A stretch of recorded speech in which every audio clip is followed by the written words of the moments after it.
Every week, Layla and I, my wife, talk to 5 to 10 new companies to potentially invest in that have already passed a couple rounds of screening. And I was on a conversation the other day with a coaching business, and the founder made a very ridiculous statement. And I thought I would make a video about it because I think you will get a lot of value from it. They made the statement, "I just don't think there's a way that we can make our customers more valuable," which, as you can imagine, if you've been following my channel for a while, drove me into a fit of rage. Not really, but I stopped and I wish I had recorded it. But the basic premise is that that's just patently false. And I'll show you 6 different ways you can increase lifetime value in a coaching or service-based business. All right. And so if you don't know who I am, my name is Alex Ramosi. I'm at acquisition.com. It's a portfolio of companies that right now does about $110 million a year and continuing to grow. And so I just make these videos because I hope you get value from them. Okay, so there are 2 ways that you grow a business, right? Number 1 is you get more customers. The second is you make them worth more. That's it. That's chunked all the way up at the top of this, right? Like you either get more customers, you make them worth more, all right?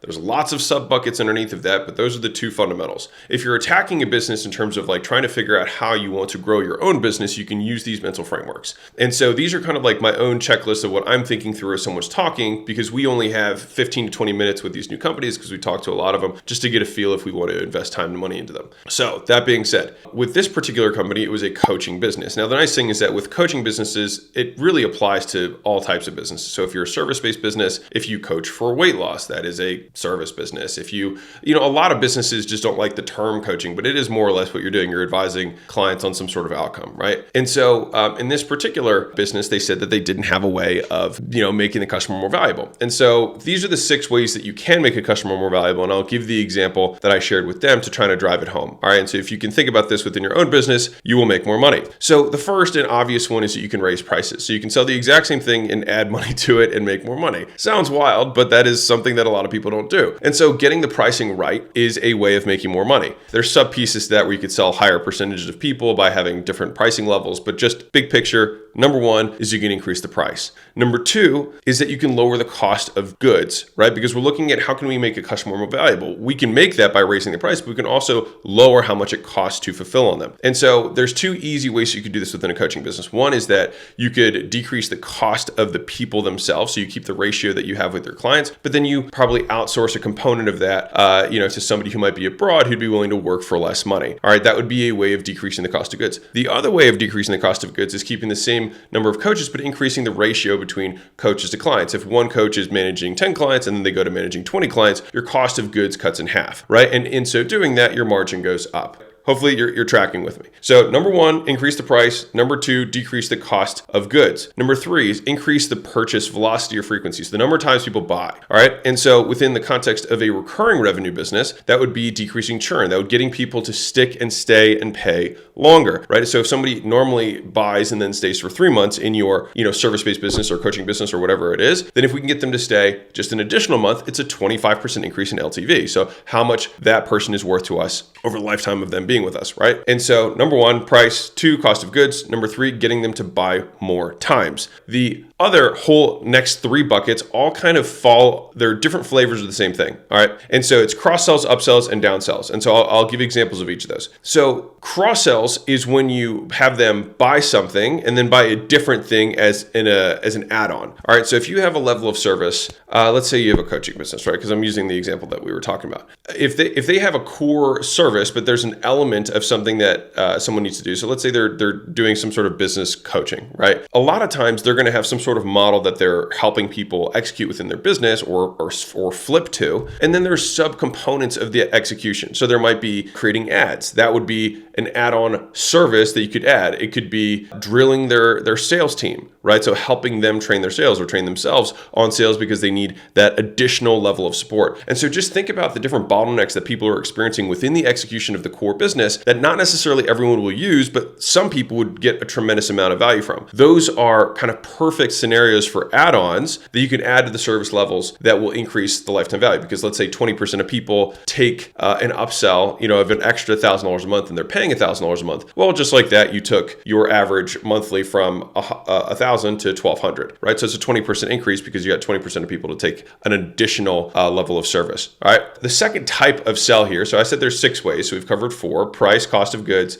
increasing purchase frequency, cross sells. The next one is upsells. All right. And so I like to delineate this this from cross-sells. Cross-sells is selling a different thing to the same customer, all right? So in the McDonald's version, this is like, would you like fries with your Coke, right? Or whatever it is, fries with your burger, doesn't matter. But like, it's the cross-sell of selling something different that still goes with the core thing. An upsell is where you sell more of the thing that they just bought. So this is where, I'll use the McDonald's example to drive it home, and then I'll give you a coaching example. So in the McDonald's example, it's you want a burger, do you want a bigger burger, right? That would be an upsell, right? It's the same, but more of the same thing. And it's good to think through these frameworks because this is how you can think of and iterate your own service levels within the business. So let's say that somebody in this coaching business, meets with their coach every 2 weeks. We could increase that frequency and say, okay, well, like our higher level of service, you can meet with the coach more times, right? Or you could have, it's more access. Whatever the thing that we're selling is, it's just more of it. And you'd be surprised, a lot of people just want more. And this is where this gets kind of interesting from a pricing and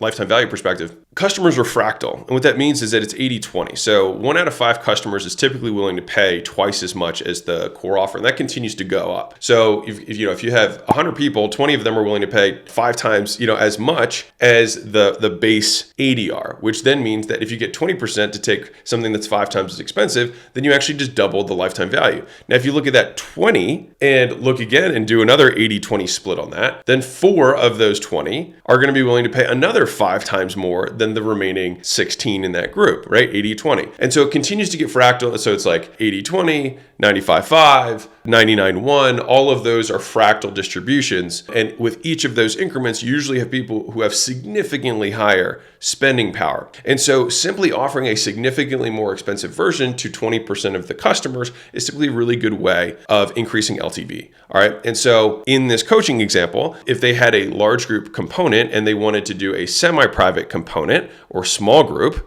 then that would be something that should reasonably be, probably 4 or 5 times as expensive, given the fact that it's now significantly more narrow and more attention is given to each customer. All right. So increase the price, decrease the cost of goods, get people to buy more times, sell them more stuff that's different, sell them more of the same. All right. Cross sells, upsells. And the last one, number 6, is downsells. All right. So this is when, in the purpose of the downsell, there's kind of two key areas in the business where this is helpful. Number 1 is on the front end. Number 2 is on the back end. All right. So on the front end, getting more downsells, I'll tell you where it backfires. But if you have another offering for people who get on the phone, it's especially useful, and this is how you do it right, for disqualified or underqualified leads. All right. Because you've already paid for the marketing to get this person on the phone or into your kind of conversion event. But if the person does not qualify for your core offer because they don't meet certain, requirements that you've already predefined of like what a perfect customer is for you, then you want to have something for them that can help them ascend into that's going to be significantly lower touch or ideally no touch at all, right? And so in this instance, I think this was a health coaching thing. I was like, just create a done for you at home or a do it yourself at home program that people who can't afford to have the level of service, they get a little bit of a head start. They get a little bit of education to get them going so that they can then, if they succeed with that, they show themselves they're motivated, they show themselves this is more valuable to them, then they can ascend up. Where it gets sticky is where you have people who otherwise would have bought the core offer, but then the sales team starts downselling them. That's the no-no. That's what you don't want to have happen. And that's why tracking before you make it, like implement a downsell into your sales process is important because you can see the percentage of people who are buying the core offer. And so we should just simply be adding on more sales without detracting from the amount of people who are buying the core offer. The second way that we protect against this is that when you have the customer requirements, if someone meets the customer requirements for your core offer, they should never be presented the downsell. That is my opinion. That's how I prefer to do it because it also keeps it black and white for the sales team because you don't want to have gray in making sales decisions, in my opinion. I think it's much easier to say like, if they are this, sell this. If they are not this, sell this. That way we're just treating the customer for what is best for them rather than trying to like go based on their budget. This is me personally because I just want to say like, if I'm going to make this promise to you, I'm going to fulfill this promise to you, period. And if we need to find a way for you to get the resources to do it, then we will help you do that. But like, we're not going to just give you a diluted version of what we had, right? And so it's only like, if you do not qualify, then and only then will we downsell. The reason this is effective is that you have these people you've already paid to get on the phone. And so if you can liquidate a certain percentage of that cost by having a downsell, it will help you offset cost of acquisition and ultimately make some more money. And you also get more customers because those people have potential to ascend in the future, which is a great thing. Now, the other place where downsells help is actually on the back end. So information declines in value over time, right? And a lot of businesses that we work with are e-learning, service coaching, et cetera, types of businesses. And so one of the difficulties is how do they attack churn? And so part of the way of attacking churn is realizing how people are consuming value through the services that they offer, right? And so if someone, the day before you learn something very important, it's incredibly valuable. The day after it, you don't need to learn it again because you already have it. So the value declines very, very precipitously in these types of businesses, which is what we've spent, our life kind of fixing and making them more valuable, right? But having a downsell component on the back end when people are like, you know what, I've gotten a lot from this. I don't need the training and all that kind of stuff anymore. The question is, what do they need or what would they like to keep, right? And a lot of times community access is something that people will continue to pay for, even though they're not access to the information anymore because they don't need it because they've already figured it out, right? Or certain levels of troubleshooting and support, whether it be technical support or accountability level support. Those are things that are consumable, right? In terms of you might need to be held accountable last month and you need to be held accountable this month towards doing the actions. And so when we think about this and we're looking at a business, and this was the coaching business that I gave you as an example, so hopefully those answers give you some light depending on what type of business you have. But there are always ways to make a customer more valuable over time. And so those are the 6 that I think through when I'm looking at any kind of coaching info service type business that we're looking to take on, which is where do we see opportunity that we can increase the LTV per customer so that we can then turn around and spend to get more customers on the front end, right? Because if we're chunking back up, 2 ways to get make more money, get more customers, make them worth more, and that is a wrap. So thank you guys. Appreciate if you're new to Mosey Nation, welcome. I appreciate you, and I'll see you guys in the next video. Bye.